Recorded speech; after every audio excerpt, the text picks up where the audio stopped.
welcome to our 2022 Wildwood 178 BHSK. We're going to start right in the back bumper here. If you just pull that plug out and reach in a little bit, we got your sewer hose in there for you. Just take note of those two ears, that's how you'll be hooking it up to your sewer adapter. The hose itself, once fully extended, is about 20 feet long, and we just store it in the bumper here just to help keep any sort of stench out of the trailer, keep things that little bit cleaner. In this corner here, you'll find a couple of low point drains. So there's a hot and a cold line there, so you can just see the red and you can just see the blue back there. Hot and cold, of course. You just be unscrewing that cap, allows the water lines to drain themselves out. The purpose of that would be if you've gone camping for a while and you're now leaving for a bit, you don't want your water going stale or stagnant, just drain those out, allow all the water out, keep things at a little bit fresher for you. Additionally, it would be for winterization. You just want to get all that water out before you go pumping antifreeze through the unit. Find in this corner as well as in each corner of the trailer, you got a stabilizer jack here. So what that guy's going to do is just going to come down, contact the ground, give it another turn or so, just firm it up, and you'll see it just gets rid of any sort of bounce or sway that you currently have in the unit. Another step forward, and we got your sewer system here. So your sewer cap there, you're just going to kind of give it a little press in, turn it off, and you can pop it out of place. You can see it's got the same two ears that your sewer hose had, so it'll be attached in the same way. You're just going to kind of attach it onto there, give it that turn, kind of clicks into place. On the left, you got a gray valve, on the right, you got a black. So on that black valve is going to be controlling your black tank, which is tilting your toilets. That's of course your dirtiest water. You want to be dumping that first. Once that's done, we'll come to the gray. Gray tank is filled from your sinks as well as your showers, so typically cleaner water. We'll dump that last, just helps keep that hose that little bit cleaner. Also in the back corner here, you've got your cable inlet there, so you're just going to pop that cap off. A little coax cable plug into there, fire up at your TV location. Black tank flush up top here, so you may notice over time you've dumped your black tank. You know for a fact it is empty, but your monitor panel is still reading a third or 2/3, whatever it may be. Typically that's some debris inside of your tank just hanging between the two probes causing that misread. So what you can do is just grab your water hose, stick it into there, open up that black valve, turn on the water, and that'll just flush out that tank for you, getting rid of any sort of debris that could be causing that issue. Down below that is your city water connection, so you have the same water hose that just plug into there, turn on the water, and that'll pressurize the water lines throughout the unit. Ahead of there, we've got your power connection there, so you just keep popping that open. You get a little notch in the bottom corner there. It's going to line up with that notch right there. Just kind of press it in, give it a little 1/8 turn, locks into place, and then you got that threaded collar in the back there to really lock it down. Following the cord back, you're going to find a standard 30 amp end there. Most campsites are going to have that. You can just plug straight on in and you're good to go. We do also provide you with a 15 amp adapter, so if you're looking to plug in at home to charge your batteries or run your fridge, you do have the power to do so. And towards the front, we've got one into your storage compartment here. So as you pop that open, you just got the little magnet on the side there, holds it open for you. So you can see we've got a weight distribution hitch. This customer's opted to go with that, so we just got that stored in here for him. Right behind that, you'll find a water hose as well as this park adapter here. So your 30 amp end into there, 15 amp standard outlet. Okay.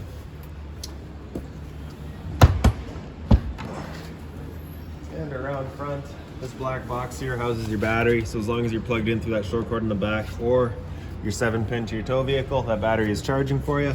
Your battery shut off is just in the back here, so you can see pointed up there towards on. That's it turned on. Turn it counterclockwise and you can pull it right out, and that's it turned off. Additionally, you do just have that dust cap there, so if you've got that key out, you just want to have that covered up. Standard barbecue style tank here, so you just got that valve there, just turned to open. Standard tongue jack there. On this side of the unit, you do have a 2-prong plug, so that'll be basically connected directly to your battery. So inside, we do have a solar system set up. This could be where you'd attach in a secondary one. You could just 2-prong plug into there. Right by the entrance here, we've just got a little stove vent there. So of course, propane stove is putting off fumes whenever you're using it. So you just want to make sure this flap here is opened up, allowing your fan inside to evacuate those fumes. Once you're done, if you just take it and kind of press it into place, you'll feel it kind of click in and lock into place. Straight down from there, you've got the exhaust to your furnace. So whenever you're running your furnace, this guy will get hot. You just don't want anything blocking that off. Beside that is your fresh water connection. So you just got that cap there, it just threads off. Then you just going to be taking your water hose, stick it into there, turn it on. That'll fill up your fresh water tank. The drain for that tank is right underneath the unit. We'll just find a little white cap back here. You can just be unscrewing that, and that'll just drain out that tank for you. Here's your hot water tank, so you just get that one little keyway there. You're just gonna line that up and it'll pop on open. So before you ever turn it on, you just wanna hit this relief valve right there and make sure a shot of water comes out. Currently is empty because we've got the unit winterized, but if it were full, you would get a shot of water out of there. Once you get that shot of water, you're safe to fire it up, and your controls for turning it on are just inside the unit. Once we get there and do turn it on, I'll go over a reset procedure, and the button that I'll refer to is just right here. Just lining up that keyway again, locking it down. There you go. Towards the back, we got a GFI protected outlet out here. Resets inside the unit. And then your exterior kitchen just flips on open. You get the sand magnet on the side there holding it open. Get a 120 volt fridge here. So you do need to be plugged in for this guy to work. And just up on the wall on the right side there, you do have USB charging as well as a power outlet there. One step back, we get your little outside griddle. So that guy just pulls on out, and then you get this little red tab here. You fold that down, just kind of prevents it from sliding back in. Then we got your hose here, so your quick connect, you're just gonna pull that collar back, and then it undoes itself. Drop it down the back, and you can see you've got your connection right here. Just gonna pull that collar back, press it into place, click it in, make sure it's tight. The other end of your hose is gonna come to your quick connect fitting, which is just right over here. So you got your dust cap, just pull that out of there, same quick connect fitting. The addition here of that valve. So with that valve open, you cannot do that quick connect. So it's just kind of an added safety. You have to shut off the flow of propane to be able to connect or disconnect anything.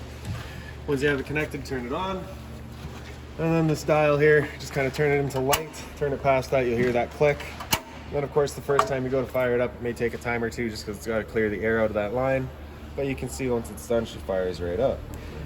Once we're done, turn it back down to just off. And then on the left side here, you get a little grease trap. Once you're done, just gonna flip that guy back up. And within the propane line, we're gonna shut off flow. Undo that quick connect, put that dust cap back in there. Pull this line back up the top. Disconnect it from the stove. And then I just like to connect the hoses to themselves, just ensures that absolutely nothing's getting in there for you. And making sure that red tab's away, slide it back in, and there you go. Close that back up. And around back, got your exterior shower back here, so you're gonna get a key just like this guy here. You stick it on into there, open it up. You can see you got hot and cold water, 3-foot hose with a standard head. So if the dog's out getting muddy, you can spray him off before he goes inside. Just gonna wind that hose back up and tuck it back away. Close her back up and lock it down. Then lastly is just your spare tire, and then up top you've got a pre-wired mount for an observation or rear view camera. And then we'll make our way inside the unit. You got your assist handle here, just up 90 degrees, locks into place.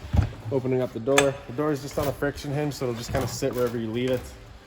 Do keep in mind your awning arm is right here, so as we're running the awning in and out, we just want to make sure that our door is no further than 90 degrees. We don't want to be contacting that arm. Grab your step and pull it straight out. Flip this last step over, and we can make our way in. First things first, fire extinguisher's right inside the entrance. Just standard, pull the pin, point, and shoot. Beside that, you've got a little black box there. That's your propane detector. Propane's heavier than air. It'll sit on the floor. That guy will detect it and start going off. And then up top here on the right side, we got a light switch that just does the one light above kind of your kitchen area. The lights throughout the unit are just on their own center push buttons. We'll get the rest of those once we're opened up here. And then this light switch on the left there, that'll do your outside awning light. For your awning, you get this button on the the switch in the bottom left here. You're gonna press and hold the bottom of it, I believe. Nope, the top of it. That'll make its way out. Again, just make sure that your door is not hitting that arm. Once that awning's fully extended, you're just gonna see a little black flap as well as the black of the metal tube. Once you see that, you're gonna wanna stop. If you're to continue extending, it can actually wind itself up backwards, in which case your fabric will be underneath your tube, allowing it to then hold water, accelerating the growth of mold and mildew. So there's our flap, there's our tubes. We'll stop right there. Right, now if it were to start raining, it is going to be holding some water anyway, so what you can do is grab either arm, front, or rear, and just pull it down. And you can see that changes the pitch of the awning out at the head, allowing water to then run off. Now if you like that angle better, because it does give you more shade, you can do the same thing with the awning arm up front. Before you bring it back in though, you just want to make sure the back out's straight and fully extended, just so that we're not running the risk of bending anything. And then we'll come back inside, we'll press and hold the bottom of that switch, and the awning will make its way back in. Now, one more thing to keep in mind with your awning is it does catch a lot of wind, so once you get up to about 15-20 kilometers an hour wind, you're going to want to bring it back in, again, just so that you're not running the risk of bending anything. And again, we're just watching our door there. Once that awning's in all the way, it'll just kind of tuck up tight with the trailer, it'll stay there.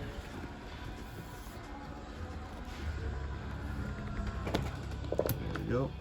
So up top from there on the right, we've got your water heater switch. So we'll turn that switch on. You get that little red light up here come on, letting you know the ignition sequence will start. Once that sequence is started, that light's going to go out and it's going to try that 3 times. If after the 3rd try that hot water tank hasn't fired up, that light's going to come on and it's going to stay on. At that point, we'd be going out and using that reset button that we'd shown you. So stood right here, you can hear that click as well as the whir of the flames, so we know that guy's good. On the very left there, you've got your water pump switch. Turn that on, turns on your water pump, drawing out of your freshwater tank to pressurize your lines. And then on the very top here, very left, we've got your battery system, so monitor system for your battery. Charging is on the right there, so we can see we're currently charging. G would be good, F is fair, L is low. For your fresh tank, as you fill that up, it'll go to 1/3, 2/3, and full. Same idea for your black and your gray. All right, and then the bottom right here, we've got your slide out switch. So press and hold the top of that, and it'll make its way out. Once that slide's fully extended, we'll just hear some whines from the motors letting you know that they've reached their stall. They also just kind of automatically square themselves.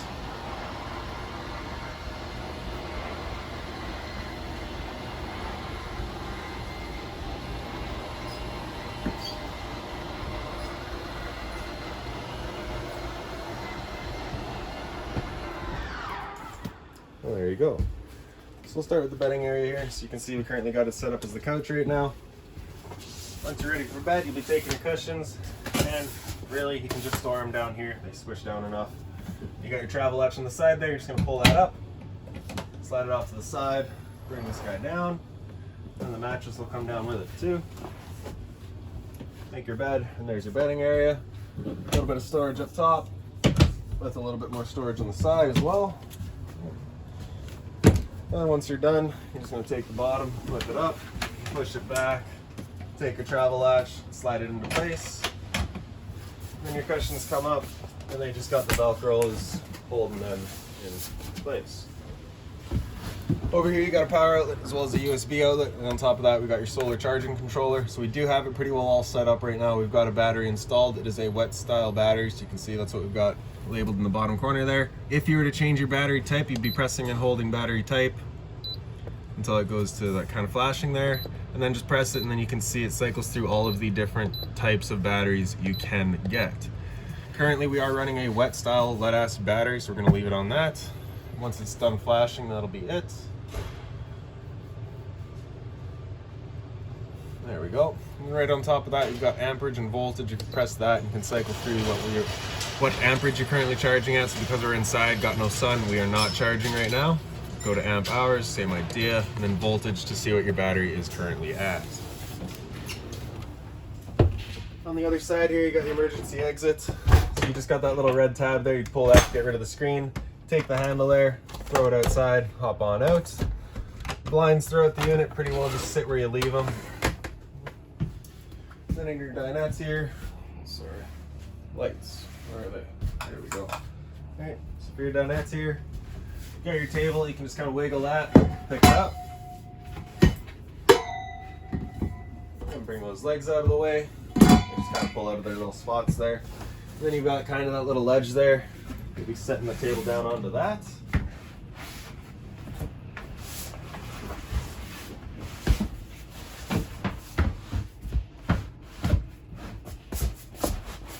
Take these back cushions to fill in the center. And it becomes another bedding area. And up on the wall over here, we have your TV backer. So straight up from there, we've got a power outlet for you. In the center here, we've got your antenna outlet. To turn that antenna on, you get that little button there, turns on the little green light. And then on the right side, you can see our pre-wired for Wi-Fi. Down below that, we got a USB outlet on the left. And then right here, we've got your thermostats. This is running just your furnace. So this slider all the way over to the left, that's it turned off. All the way over to the right is max heat. Anywhere in the middle is your temperature selection. So with the furnace going, it is nice in the sense that you can actually see once that flame's going. So if you look in the bottom left corner here, there's a little sight glass in there. Once that guy fires up, you see that flame. There you go. So we know that guy's good. It does just dump all of its heat out right there. So if you'd like to get a fan or something to move that air around, by all means. And then, like I said, once we're done, all the way over to the left, you'll hear it click, and that's it turned off. So, in the kitchen area here, got your microwave up top. It's pretty standard, just like home.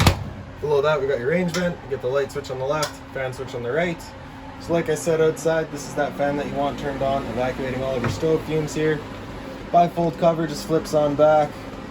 Then you're just going to take your knob there, just start with the back, turn it over to high, hit it with a lighter, and you can see she fires right up. Now, as I said earlier, the first time you go to use any of your propane appliances, especially if it's been a while since you've used the camper, it may take a minute just to clear all the air out of the propane lines before they fire up. It's perfectly normal. Once we're done, we can just close that back down, making sure the knobs are off. No dedicated stereo in the unit, so you do get provided with the kind of this Bluetooth unit here. Just the power button right in the front and center there. And also just that little mount that it sits in is a charger as well. Power button back here, I think. Yep, power button there. Turn that on. Then you also have the power button there. It does work. There we go. Right, and then you just be Bluetooth connect to your phone, get your controls there, super simple, good little stereo. Power button, turn it back off, as well as the switch back there. And then just make sure that the little gold dots are at the bottom. Slide that in. Whoop. There we go. Also got a light up there, hot and cold water with the mobile head. Your sink covers are just soft plastic, so nothing hot on them. GFI protected outlet back there. A little bit of storage up here as well. There's a little sticker up on the wall there, so if you just scan that with your phone, get that barcode, and kind of give you some more information on the unit. 12 volt fridge here, so you just have that travel latch, open it on up, temp controls across the top there, and freezer up top. Right above our heads, we've got the air conditioner, so you do have that off dial, and then low fan, and low fan again. High fan, so that's just moving air, no cooling involved in that. After that you go to low cool, so that's low fan with cooling, and then you got high fan with cooling. Also right in the very back here you've got that temperature selection knob. We're just going to be leaving that on cold all the time. You can see it does have the heat side. That would be if the unit had a heat pump installed. It does not. We have a dedicated furnace, so we'll just be leaving that on cold. Two bunk areas here, pretty well identical. You get the light up top, USB charging, a couple of windows up here.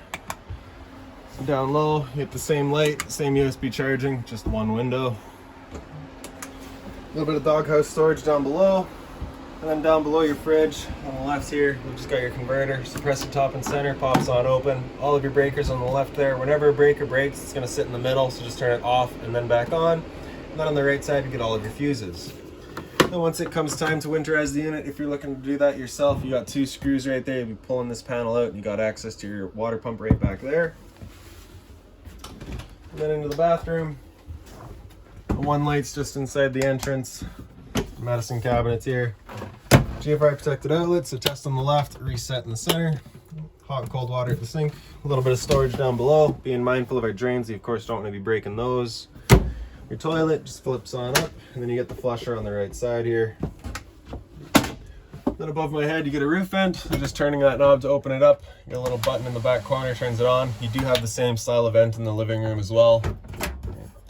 Showers, the standard head and hose, hot and cold water of course, and then the shower curtains straight behind me here. Alright, I do believe that's about it for this little guy. If you've got any other questions on the unit, please feel free to give us a call, 204-237-7272.